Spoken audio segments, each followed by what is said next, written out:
ఏదైతే bunker buster బాంబులు ఇప్పటిదాకా కూడా మనం అప్పట్లో ఆ, బాలాకోట్ మీద దాడికి వెళ్ళినప్పుడు ఇజ్రాయెల్ ఇచ్చిన బంకర్ బస్టర్ బాంబులతోనే దాన్ని ధ్వంసం చేసాం.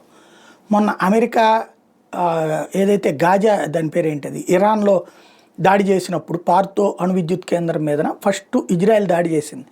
బట్ ఒక లేయర్ వరకే ఆ బాంబులు వెళ్ళినాయి. దాంతో అతిపెద్దదైనటువంటి ఆయుధాలు బాంబుల్ని తీసుకొచ్చి B2 బాంబర్ల ద్వారా అమెరికా వాడింది.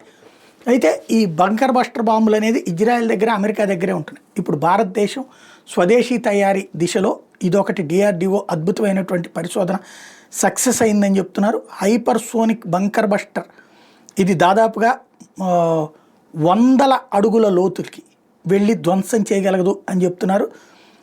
పాకిస్తాన్ చైనాల కంటే కూడా పవర్ఫుల్గా దెబ్బ కొట్టగలిగినటువంటి అతిపెద్దదైనటువంటి గేమ్ చేంజర్ బాంబు అన్నటువంటిది భారత్ తయారు చేసిందని చెప్తున్నారు. ముందు అది టెస్ట్ చేయాలి. అది సక్సెస్ అయితే కనుక ప్రపంచ చరిత్రలో అతిపెద్దది అవుతుంది. అగ్ని 5 మిస్సైల్తో దాన్ని కొడితే కనుక ఇరాన్ ఏంటి వాళ్ళ తాత అయినా ఎగిరి అవతల పడతాడు.